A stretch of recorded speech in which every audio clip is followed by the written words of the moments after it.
xiinxalaan siyaasaa Jawar Muhammad dhiyoo kana kitaaba mata dureen isaa Hingaabbuu jedhu barreessee eebbaaf akka qopheesse ibseera.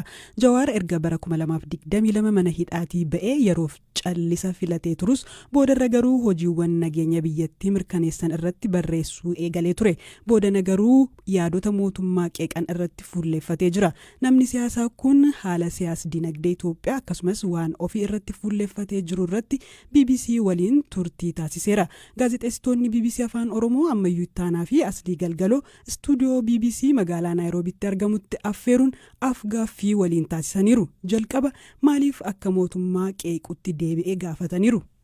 Egaa Pretoria irratti Uummatni Tigraay fi Federaala booda araarri godhame booda hamma tokko abdiin ture. Amma garuu dhiyeenya kana wanni argaa jiru gama nagaatti deebi'uudhaaf fedhii akka hin jirre yeroo bitachuudhaaf malee rakkoo biyyattii marii araaraa dhugaatiin political settlement jennu saniin gara araara dhugaatti ce'uudhaaf fedhiin jiru guyyaarraa gara guyyaatti hir'achaa deemuu isaatiin arge. Kanaaf mootummaa sossoobuudhaan gama dirree nagaatti deemuun akka hin danda'amne waan hin waddeef karri cicaa jirus mootummaa waan ta'eef mootummaa irratti dhiibbaa godhuun barbaachisaa jedhee waan yaadeef gara sana deebi'e. Bakka amma jiru Naayiroobiidha. BBC Naayiroobii Keeniyaadha jira. Jireenyi keessa erga yeroo dhiyootes Keeniyaa ta'eera. Maaliif amma dhaggeeffattoonni keenya kana nu gaafadha jedhanii irra deddeebiidhaan nu barreessu. Jireenya baqaara jirta amaaf Keeniyaa filattee kana dura Itoophiyaa seentu reeffa kiyya qofatu baay'ee Itoophiyaa jettee turte. Ana mallee jiraatu Itoophiyaati. Itoophiyaan jiraadha garuu Keeniyaa irraa hin hojjedha. Hojiin dhuunfaa kiyya hojii hariiroo addunyaatiin international relation wal qabatu waan ta'eef Finfinnee caalaa asitti sochiin irra mijata. Kanaaf as jira malee baqadheetti miti. Yeroo yeroon ji'a ji'aan akkas Finfinnee deddeebi'a maatiin kiyya jiru. Oromiyaa keessatti rakkoon guddoon jirtu mootummaa fi waraana bilisummaa Oromoo jidduutti. Qabii kun lamaan akka waliin dhageenya karaariin boone maaltu danqa? Marsaalee lamaan Tanzaaniyaatti godhames hordofaan ture. Qaaman akka namni jedhu achiin turre garuu haala mijeessuu keessatti keessan ture. Wal shakkii fi wal hubannaa dhabuun gamalachuun jira. Dhiheenya kana garuu marsaa sadaffaa akka godhamuuf yaaliin dippiloomaatota bal'aan godhamaa ture. Yaalii san kan dide waraana bilisummaa Oromooti miti mootummaadha. Waraanaan cabsinaa gariin harka kennuutti galaa jira. Kan ni cabsinaa jedhee kan marii araaraa hin barbaadu godhee mootummaa Itoophiyaati. San qofa osoo hin ta'in naannoo Amaaraatti illee humnoonni naannoo Amaaraa araaraaf qophii qabnaa jedhan. Dippiloomaatonni dhaqanii yeroo gaafatan toleedha isaan. Kan duuba deebi'ee chirichaaruudhaan tokko tokko wajjin tokko tokkoon keessaa bitachuu barbaadu ka araara dhugaadhaatiif gattaa'uun barbaade mootummaadha. Mootummaan amma jiru waan barbaadu maal seete. Lola kan Oromiyaattis Amaaraattis Tigreettis ka uumamuu dura garaagarummaa siyaasattu gara qawweetti nama geesse. Qawween uummata keessaa baatee nageenya akka uumamuu ka barbaadamu taate sababni ijoon sababni bu'uura lolatti nu geesse suni furamuu qaba. Mootummaan kana furuun barbaadu. Mootummaan maal barbaada? Cinaadha fangoo kennee cinaadha mallaqa kennee kaan sossobee kaan dirqisiisee harka kennisiisuu barbaada malee gadi taa'ee marii araaraa gochuun barbaadu. Garuu uummanni galuu jira waraanni garuu jira akka gabaas garaagara irratti arginuutti godinoota garaagara irraa waraanni bilisummaa Oromoo galuu jira jedhanii gabaasanii kunin jijjiirama fiduu danda'a nageenya Oromiyaa keessatti fakkeenyaaf naga buusuu danda'a. Ani Oromiyaa keessatti Itoophiyaa keessatti namni tokko qawwee qabatee bosona keessatti akka fuun barbaadu. Osoo hunduu galeen barbaada. Har'a warri mootummaa nagaa jettee jettuun tuni gaafa dubbii waraana bilisummaa Oromoo kaasuun biyya alaan ture. Abiyi Amad aangoo qabatee ji'a tokko turre. Gaafa marrooni waraana qabatee Eertiraarraa naannoo Wallaggaa galu ijoollee 30 qofa isa bira jira. Gaafa Abiyi aangoo qabatu jechuudha. Gaafa sanirraa kaanee yeroo waannu maal jechaa turan torban lamatti daaraa goonaa jedhan. Yeroo 20 torban lamatti daaraa goonaa jedhanitti duula godhan. Akka waan ibiddaatitti bal'ataa Oromiyaa wal ga'ee jechuudha. Wanni amma galchaa jiran kun bu'aa buusuu hin danda'u maaf hin jedhe. Ani godheera bara. 2019 waraana marroo jala jure keessa walakka ol galchine.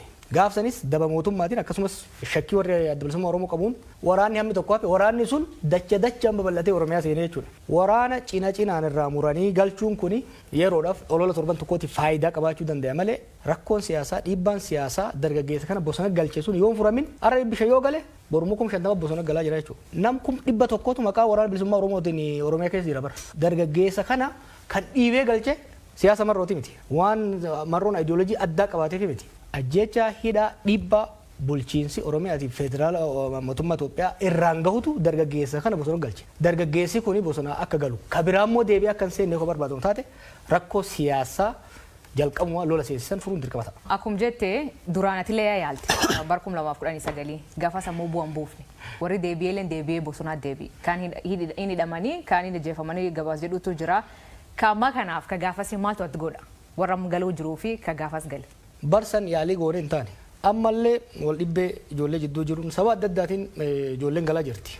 Gaariidha kun ijoolleen amma galan kun dura wal lolaniiti. Murmuratti adda ba'anii Oromiyaa keessatti lola godhanii nama keenyas rakkisuurra ofiifillee dhiiga ol dhiisuurra galuun isaanii waan gaarii jeetiin amana. Garuu rakkoo Oromiyaa keessa lola Oromiyaa keessaa kanaaf furmaata ta'uu hin danda'u. Rakkoo kana kan uume wal dhibdee adda bilisummaa Oromootii fi OPDO yookiin immoo OPP jedhan jidduutti uumame tokko. Lammaffaa murtii Abiyi Amad abbaa irree ta'uudhaaf jecha dirree siyaasaa biyyattii dhiphiseetu kanatti nu fidee jechuudha. Kanaaf dirree siyaasaa bal'isu marii araaraa wal amantaa humnoota siyaasaa jidduutti. Abbaa OPDO jidduu qofa miti. Murnoota Amaaraa wajjinis, murnoota Tigraay wajjinis rakkoolee siyaasaa mariidhaan political bargain godhanii yoo kan furin taate kaarra bosona jiru yoo galee borummoo kala dachaadhaan galaa jechuudha. Har'a osoo marroonuu galee Oromiyaa keessatti nageenyi bu'uu hin danda'u hamma wal dhibdeen siyaasaa bosona nama galchituun adda furmaatan argatanitti. Naannoo Oromiyaa keessa walitti bu'iinsi jira waggaa 5 deemaa jira. Erga mootummaan humnoota federaalaallee bobbaasee waggaa 6 ta'eera. Naannoo Amaaraa keessas immoo erga waraanni Tigraay keessa dhumee booda deebi'ee hammaateera. Rakkoowwan walitti bu'iinsawwan naannolee lamaan keessa jiran keessaa kamtu furuuf cimaadha. Akkaminis immoo furamuu danda'a walitti bu'iinsawwan Itoophiyaa keessa jiran kun. Wantoonni ijoo hojjetamuu qaban maali akka nama siyaasa tokkotti? Furuudhaaf fedhiin jiraannan furuudhaaf laafaadha. Tokkoffaa namni lola ifatee jira. Itoophiyaan lola keessa turteerti erguma uumamte irraa kaasee. Lolli hagammaa godhamaa ture qarqara irratti Ogadeen keessatti, gammoojjii Baalee fi Harargee keessatti, Eertiraa keessatti. Lolli waggaa 6 dabree kun immoo handhuura biyyattiitti godhamaa jira. Kun uummata baay'ee nuffisiisee jira. Namni amma araara barbaada uummanni akka uummataatti. Lammaffaa riphee loltoonnis bifa yaadan saniin deemuu akka hin dandeenye hubatanii jiran. Kabiraa hawaasni addunyaa biyyoonni ollaa keenyaas ture ta'e kan fagoo jiran biiti tun addaan faca'uu heddii jedhanii sodaa guddaa keessa jiran waan jiraniif bifa danda'ame hundaan tumsa nuu gochuudhaaf araarri akka dhufu tumsa nuu gochuudhaaf qophiidha. An kana waanin kallattiidhaan beekuuf dubbachuu hin danda'a jechuudha. Kanaaf biyyoonni Arabaatis yoo taate biyyoonni bahaa dhihaatis yoo kan taatu taate nagaa akka hin barbaadan. Nagaa kan hin barbaanne mootummaadha. Qaama lafaa biyyattii san keessaa kan to'annoo sirnichaa jiru baay'ee xiqqaadha. Humna lakkoofsaan kan mootummaatii ol ta'etu bosona keessa taa'ee falma. Duratti riphee loltoonnis akka isaan yaadan hin taanee fi jettee dubbattee turte ammatti immoo lakkoofsi hidhattoota bosona jiranii kan mootummaa yoo hin caaleette tarii mootummaa yaaddessuu danda'u akka mootummaan ibsutti ministeera muummee Abiy torbanuma 2 dura otuma waggaa 1000 yoo nu lolanii immoo hin dandeenye dubbatanii turanii akka ilaalcha keetti lolanii mootummaa to'achuu hin danda'ama Itoophiyaa keessatti. Mormitoonni akka isaan yaadan kana hin jedhu uummanni hin deeggaru riphee loltoota. Adeemsi riphee lolaa durii fi insurgensiin amma adda adda dur nama muraasatu yuunivarsiitii keessaa ta'uu bakka tokko ka'ee niikulasiidhaan san booda riphee lolaa jaara. Amma sochii uummataatu gara fincilaatti jijjiirame riphee loltoonni bifa wal ta'iniin decentralized bifa ta'een autonomous ta'anii deemu jechuudha. Kanaaf akka fedhan sanitti deemuudhaaf isaan rakkisa. Haa ta'u immoo riphee loltoonni bakka hundatti waan baay'ataniif sirna mootummaa yeeyyii beekta bineensa yeeyyii jedhamu. Yeeyyiin amma arba mataa isitti homaan gootu takkitti waan baay'attee bakka hundaa nyaattuuf guyyaa lamas yoo itti fixtu lafa waan dhuufti. Sochiin riphee lolaa kun amma Finfinnee uumaan sodaachisu ammaaf. Garuu Finfinneen sammuudha jennu sammuu arbichaa yookiin immoo onnee arbichaa ta'a jennu. Garuu immoo bakka hundaa sochiin godhamu kuni sochii qonnaa, sochii daldalaa, caasaa bulchiinsaa laaffisee laamshisaa deemaa jira. Rakkoon biraa kan biyya keessa jirtu amma fakkeenyaaf rakkoo nageenya jirti, dinagdeen jirti. Ammoo inni uummataa tamaan tana dhukkubsamuu ta'uu jiru nam butanii maallaqa gaafachuu. Kunin maal akeekatilee barreessitee turte?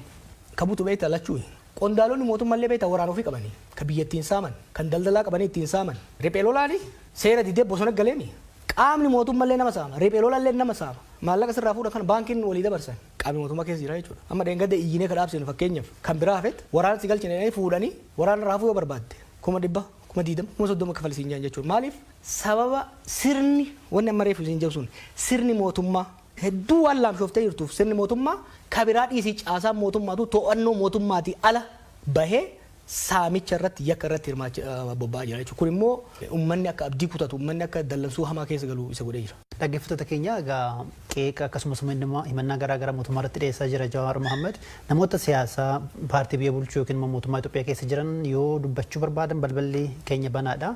As dhiyaatanii yaada isaanii biraan ga'uu danda'u. Gaaffii nutti ce'uu dandeenya. Achirratti qondaalli mootummaa fe'e dhufee na wajjin haasa'u mormuu barbaadan am ready. Asitti isin duratti.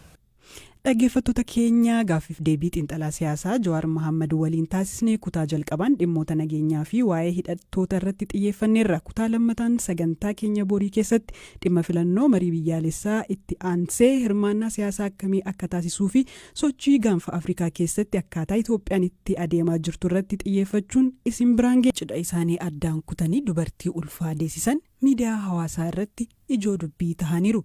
Dr. Bayyanaa Abarraa ispeeshaalistii ulfaa fi gadameessaa yommuu ta'an naannoo giddu galeessa Itoophiyaa magaalaa Hosaa'inaa keessatti kan argamu hospitaala ispeeshaalaayizidii waliigalaa yaadannoo mootittii Illeenii Mahammad keessaa hojjetu. Dhiyeenya gaa'ela isaanii kan raawwatan ogeessi fayyaa kun dilbata darbe akka lakkoofsa Itoophiyaa muddee 2017 sagantaa warra deebii cidhaa waan qabaniif haadha warraa isaanii reefu gaa'ela waliin raawwatanii fi hiriyoota isaanii waliin mana maatii misirroo turan. Achittis dhangaan qophaa'ee nyaatamee taphni eegalame. Yeroo kana bilbila Dooktar Bayyanaa irratti bilbilli bilbilamuu eegala. Dooktariin kun har'a guyyaa gammachuu kootii jedhanii bilbilatti bilbilame kaasuu hin dhiisne. Inuma waan dirqama ogummaa kootii jedhan raawwatan malee. Kun amala kooti. Silkiin bilbilamee utoon kaasii nafeen beeku. Namni natti bilbilu kananarraa gargaarsa barbaadudha. Sun gaaffii hin qabu. Gargaarsa ani kennu immoo kan dhorkamuu miti. Yeroon bilbila kaasu rakkoon jira dafii qaqqabiin jedhame. Filannoon ani qabu haadha warraa koo eeyyamsiisu ture. Isheenis naa eeyyamte. Waayillan koo yookiin immoo miinzooliin koo gaafadhee isaanis naa eeyyamani. Waan hundi qophaa'ee waan tureef konkolaataan waan tureef dhaqee opereeshinii hojjedheen deebi'ee jechuudha. Wal'aansa baqaqsanii yaaluu Dooktar Bayyanaan sagantaa deebii cidha isaanii addaan kutanii taasisaniinis haati ulfaa nagaan dahuu himaniiru. Gochaa isaanii kana duuba dirqamnii fi kakuun ogummaa akka jiru kan himan dooktarichi taateen guyyaa dilbataa kun gara miidiyaa hawaasaatti haa ba'u malee isaaniif mudannoo idilee ta'uu himaniiru.